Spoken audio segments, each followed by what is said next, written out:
1장에서는 아수르의 수도 니느웨가 멸망하게 될 것을 예언하면서 유다가 구원을 얻게 될 것이라는 말씀이 기록이 되어 있습니다. 이것이 유다 백성들에게는 아주 좋은 소식이죠. 아수르가 비록 강하고 무자비한 자들이지만 결국은 하나님의 통제 안에 있기 때문에 이것은 선민들에게는 아주 좋은 소식이었습니다. 또한 하나님께서 아수르를 심판하심으로 유다의 멍에를 꺾어버리겠다고 하셨고 하나님의 백성을 괴롭히던 아수르가 완전히 사라지게 할 것이라는 그런 좋은 소식을 듣게 되었습니다. 오늘 본문에서는 하나님께서 아수르를 어떻게 심판하실 것인지 그 심판 집행 과정을 아주 생생하게 묘사를 하고 있습니다. 이 일은 앞으로 일어날 일을 예언하는 말씀이지만 실제로 보고 있는 것처럼 아주 생생하게 표현을 하고 있습니다. 그 이유는 하나님께서 나훔 선지자에게 그 상황을 환상으로 보여주셨기 때문입니다. 어떤 신학자는 마치 종군 기자가 전쟁터에 가서 전쟁의 양상을 생생하게 보도하는 것과 같다고 표현을 할 정도입니다. 하나님이 심판하시는 모습을 나훔이 그만큼 생생하게 묘사를 해놓았다는 것이죠. 그래서 오늘은 심판의 날이라는 제목으로 오늘 말씀의 본문을 살펴보도록 하겠습니다. 첫째로 심판의 날에는 피할 수 있는 곳이 없습니다. 1절 말씀입니다. 침략군이 너를 치러 올라왔다. 성을 지켜보려무나 길을 지켜보려무나 허리를 질끈동이고 있는 힘을 다하여 막아보려무나. 1절의 말씀에서는 침략군이 너희들을 치러 올라왔는데 너희들이 아무리 힘을 다하여서 성을 굳게 지켜봐도 소용이 없다는 말입니다. 니느웨 성은 지금부터 약 150년 전에 150여 년 전에 고고학자들에 의해서 발굴이 되었습니다. 그 성은 너무나도 크고 튼튼한 성이었다고 합니다. 그 성을 정복하기는 정말 어려운 곳이었습니다. 그렇지만 나훔은 그 성이 파괴될 것이라고 말을 했습니다. 그리고 아무리 힘을 다해서 지킨다고 해도 소용이 없다는 말을 하고 있습니다. 왜냐하면 하나님이 그 성을 멸망시킬 것을 작정하셨기 때문입니다. 성경에 보면 니느웨보다 훨씬 더 강한 성도 많이 있었습니다. 그 성도 역시 하나님의 심판을 피할 수 없었습니다. 그러므로 하나님의 심판날에는 피할 수 있는 곳이 아무것도 없습니다. 사람들은 니느웨 성이 난공불락의 성이라고 생각을 하고 거기로 도망하여 숨을 수도 있습니다. 그 성도 역시 안전하지 못하다는 것을 깨닫게 될 것입니다. 우리는 모두가 심판의 날을 맞이하게 될 것입니다. 그때 우리는 어디로 피해야 할까요? 세상은 그 어디에도 안전한 곳이 없습니다. 아무리 견고한 성을 쌓는다고 하더라도 그 성도 역시 안전하지 못합니다. 다윗은 하나님이 나의 견고한 성이라고 했고 방패라고 했습니다. 그리고 나의 피할 바위라고 했습니다. 이 세상 마지막 날에 하나님의 심판이 임할 때에 우리가 피할 수 있는 것은 바로 하나님밖에 없습니다. 하나님이신 예수께서 우리의 방패가 되시고 또 우리의 산성이 되신다는 것입니다. 주님께 피할 때 우리는 안전하게 되고 그 심판의 불에서 건짐을 받을 수 있게 된다는 것을 기억을 해야 하겠습니다. 둘째로 심판의 날에는 하나님의 보응이 임합니다. 2절 말씀입니다. 약탈자들이 야곱과 이스라엘을 약탈하고 포도나무 가지를 없애버렸지만 주님께서 야곱의 영광을 회복시키시며 이스라엘의 영광을 회복시키실 것이다. 여기서 말하는 약탈자는 아수르 군사를 말하는 것이죠. 그리고 포도나무는 하나님의 백성을 가리키는 것입니다. 그리고 포도나무를 없애버렸다는 말을 하고 있는데 이 말은 북이스라엘을 멸망시켜버렸다는 것입니다.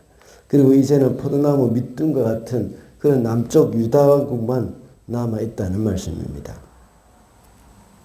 이렇게 비록 하나님의 백성이 다 멸망을 당하고 남쪽 유다 왕국만 겨우 남아있지만 하나님이 그 영광을 회복시켜 주실 것이라는 말씀을 하고 있습니다. 유다의 회복은 곧 아수르의 심판을 의미하는 것입니다. 그동안 야곱과 이스라엘을 약탈하고 그 행위에 대한 보응이 이제 아수르에게 임하게 된다고 말씀하고 있습니다. 그러므로 심판의 날에는 하나님의 백성을 약탈한 것에 대한 보응이 임하는 날입니다. 하나님의 백성을 핍박하고 약탈하는 것은 결국 하나님을 박해하고 약탈하는 것이나 마찬가지입니다. 우리가 잘 알고 있듯이 사도 바울이 하나님의 백성을 이렇게 예수님을 만나기 전에 사도 바울이 이 교회를 핍박을 했죠. 그때도 다메섹으로 이제 성도들을 붙들러 갔을 때에 가는 그 길에서 예수님을 만나게 됐습니다. 그때 예수님께서 하신 말씀이 사울아 사울아 네가 어찌하여 나를 핍박하느냐 하고 말씀하셨습니다. 사울은 예수님을 핍박한 적은 없었지만 하나님의 백성 교회를 핍박한 적은 있었습니다. 심하게 핍박을 했죠. 그럴 때에 하나님께서는 예수님께서는 그것을 가리켜 나를 박해한다 하고 말씀하신 겁니다. 하나님의 백성을 약탈한 것에 대한 하나님의 보응도 역시 마찬가지입니다. 오늘날 악한 사단은 끊임없이 교회를 무너뜨리려고 애를 쓰고 있습니다. 오늘날도 끊임없이 성도를 위협합니다. 그럴 때일수록 우리 성도들은 말씀 위에 굳게 서야 합니다. 악인이 득세를 하고 많은 믿음의 사람들이 부르짖어도 기도가 응답되지 않는 것 같은 그러한 기간이 있을 수도 있습니다. 그리고 포도나무의 가지를 다 없애버릴 정도로 악인이 득세하여서 의인이 회복될 기미가 보이지 않을 때 우리는 더욱더 하나님의 말씀을 붙들어야 합니다. 사람들은 악의 세력이 넘쳐나고 여러 가지 세력들이 득세를 할 때에는 아무 소리를 못하기도 합니다. 그러나 악인들이 다 넘어지고 난 뒤에는 큰 소리를 치는 경우가 많습니다. 그런 일은 누구나 할 수 있는 것이죠. 그러나 악의 세력이 활개를 칠 때에 진리를 따라 살아갈 수 있어야 합니다. 진리를 바로 쫓아가고 진리 가운데서 내가 목숨을 걸고 살아야 되겠다 하는 그런 생각을 가질 수 있어야 합니다. 그럴 때에 하나님이 보응하시는 그때를 바라보면서 진리를 위해서 굳게 서서 믿음을 따라가는 것, 그것이 바로 하나님의 보응을 바라보면서 살아가는 믿음의 삶이라고 할 수 있습니다. 마지막으로 심판의 날에는 세상의 자랑거리들이 오히려 해가 되는 것이죠. 6절 말씀입니다. 마침내 강의 수문이 터지고 왕궁이 휩쓸려서 떠내려간다. 느네웨의 멸망은 물과 깊은 관련이 있습니다. 방금 읽은 6절의 말씀에서는 강의 수문이 터졌다고 말하고 있습니다. 니느웨는 외부 세력의 침략으로부터 이렇게 성을 보호하기 위해서 성 주위로 이렇게 수로를 크게 만들었습니다. 그리고 그 수로를 티그리스 강과 연결을 해놨습니다. 나중에 외부에 이 적들이 공격해 올 때는 그 수문을 열어서 수로에 물을 채웁니다. 그러면 수로에 가득 찬 물로 인해서 그 성을 공략할 수가 없는 것이죠.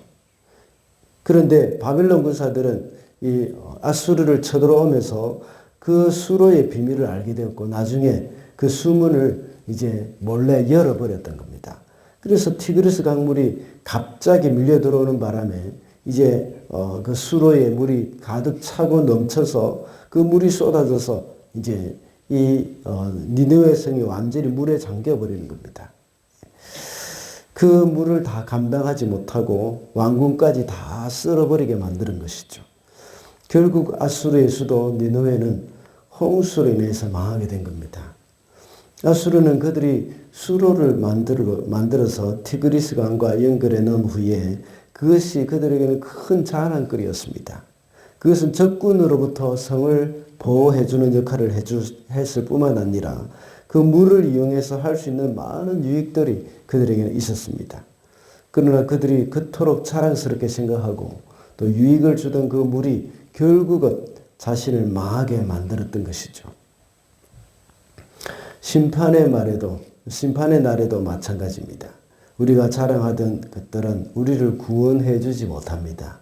오히려 그것이 성도들에게는 큰 해가 되는 경우가 있다는 것입니다.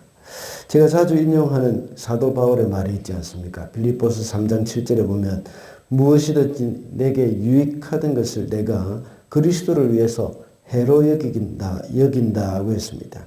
우리에게 있는 세상적인 자랑거리들, 그리고 그것이 없이는 살 수 없다고 하는 것들은 결국은 다 없어질 것들입니다.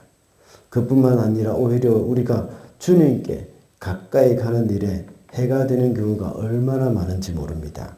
그러므로 우리는 그리스도를 얻는 것에 집중을 해야 합니다. 그것이 바로 심판날에 우리가 구원을 얻을 수 있는 방법이라는 것입니다. 말씀을 맺겠습니다. 오늘은 심판의 날이라는 제목으로 말씀을 살펴봤습니다. 심판의 날에는 피할 곳이 없다고 했습니다. 그리고 심판의 날에는 하나님의 보응이 임하고 세상의 자랑거리들이 오히려 해가 된다고 했습니다. 이 땅을 살아가는 동안에 오직 우리 주님만 바라보며 살아가는 저와 여러분이 되시기를 바랍니다.